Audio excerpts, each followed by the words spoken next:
पाकिस्तान को चीन से हाइपरसोनिक मिसाइल मिलने जा रहे हैं और ये हाइपरसोनिक मिसाइल लेने का मतलब क्या है?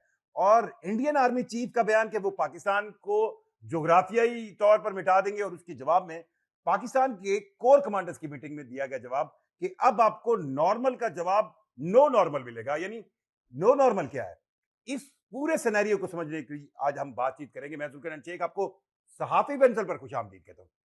जो मई की जंग हुई है पाकिस्तान और इंडिया के दरमियान, उस जंग को कई लिहाज से नपा तुला हुआ माना जाता है। इंडिया ने एक हमला किया, पाकिस्तान ने जवाब दिया, पाकिस्तान ने जहाज गिराए, फिर इंडिया की तरफ से ड्रोन आए, पाकिस्तान के ड्रोन गए, इंडिया ने ब्रह्मोस मारे और फिर पाकिस्तान ने उसके जवाब में अलफते मारे और फिर इंडिया पहुंच गया अमेरिका के पास जंग रुकवाए और पाकिस्तान ने ये बात मान ली।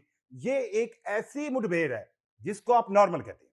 यानी इसमें किसी भी तरह पाकिस्तान ने इसको ज्यादा बढ़ाया नहीं, इसको बढ़ावा नहीं दिया। अब आ जाए थोड़ा सा एक दूसरी तरफ, तीन चार चीजों को आज मैं मिलाने की कोशिश करूंगा, शायद मैं आपको समझा पाऊं।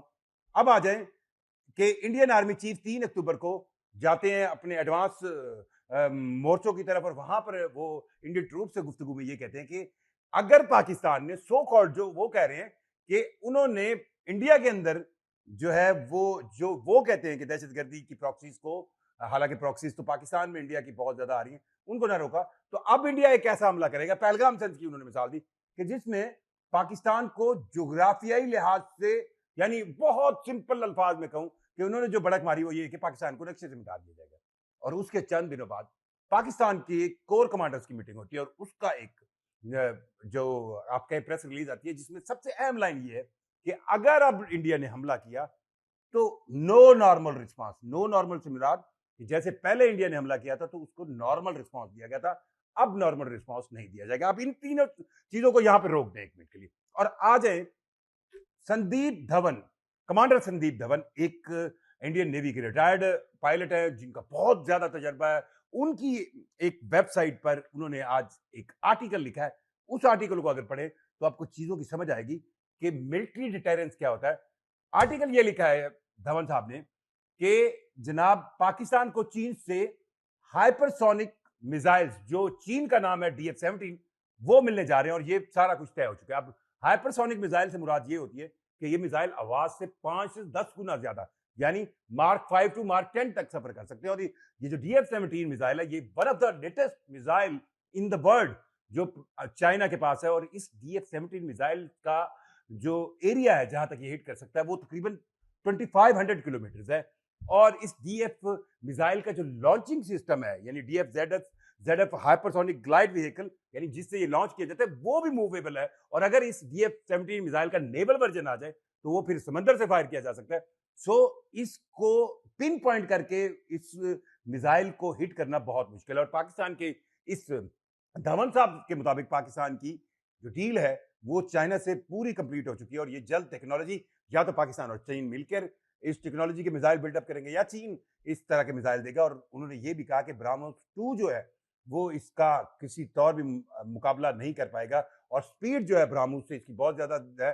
और DF-17 मिसाइल की क्वालिटी ये है कि ये इंडिया के मौजूद S-400 जो उन्होंने रूस से लिया उस समय जितने भी उनके मिसाइल काउंटर सिस्टम है, यानी आप उसमें बराकेट कह लें, आकाश कह लें, या जो उनका अभी डेवलप हो रहा है कोशा, ये कोई भी नहीं रोक सकता क्योंकि ये मिसाइल बहुत तेजी से जाता है।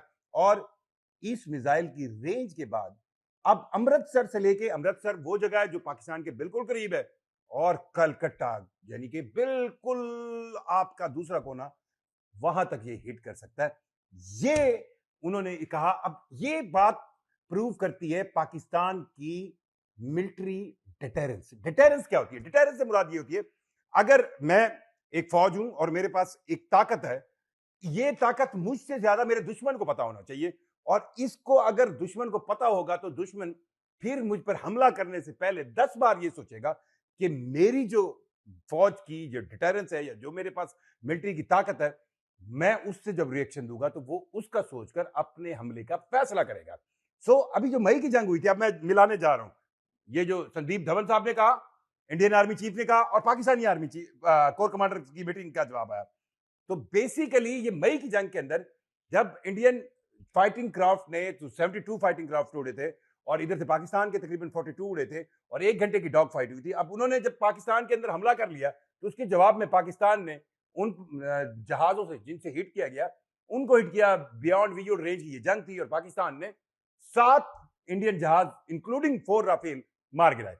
अब जब दोबारा ये सिचुएशन बिल्ड अप हुई, यानी 6 और 7 मई के बाद जब दोबारा ये सिचुएशन बिल्ड अप हुई, तो उस वक्त जब भी इंडियन जहाज, पाकिस्तानी जहाज उड़े तो इंडियन जहाज वहां से उड़े, तो वो फौरन अपने जहाजों को पीछे ले जाते थे उन एरियाज में जिनका उन्हें यकीन होता था, यानी बिल्कुल इंडिया के मशरकी साइड पर, क्योंकि हम इंडिया के मगरब में हैं और हमारे मशरक में इंडिया, तो इंडिया अपने बंगाल वाली साइड पर इन जहाजों को लेके जाता था, क्योंकि उसको ये लगता है कि ये एरिया जो है वो पाकिस्तान की मिसाइल या जो जेट्स हैं उनकी अटैक में नहीं आ सकते।